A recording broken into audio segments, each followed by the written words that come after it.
মাঠের সোনালী ধান খামারের গোলায় তোলার আগে যাতে কোনো বিপত্তি সৃষ্টি না হয় তার জন্য প্রথমেই মা লক্ষ্মীর পুজো শ্রদ্ধা ভরে পালন করেন কৃষকরা। গ্রাম বাংলার লৌকিক উৎসব মুঠ পুজো। গ্রামের কৃষক সকালবেলা স্নান করে পবিত্র সাদা পোশাক পরিহিত হয়ে হাতে কাস্তে নিয়ে চলে যান মাঠে। ঈশান কোণে 2.5 মুঠো ধান কেটে ভক্তি ভরে প্রণাম করে সেই ধানের সমষ্টিকে মাথায় তুলে নিঃশব্দে বাড়ি ফেরেন। মাঠ থেকে বাড়ি ফেরার পথে কোনো কথা বলতে নেই। আওয়াজ হলে নাকি মা লক্ষ্মী রুষ্ট হন।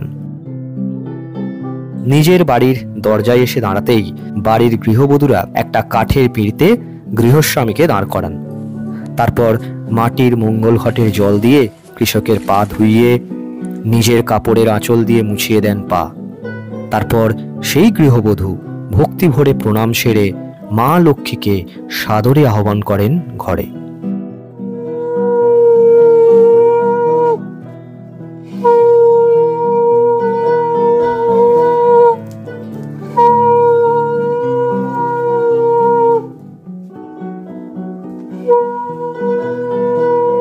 এবং অবশেষে সেই ধানের সমষ্টিকে বাড়ির পবিত্র স্থানে রেখে শুরু হয় পুজো।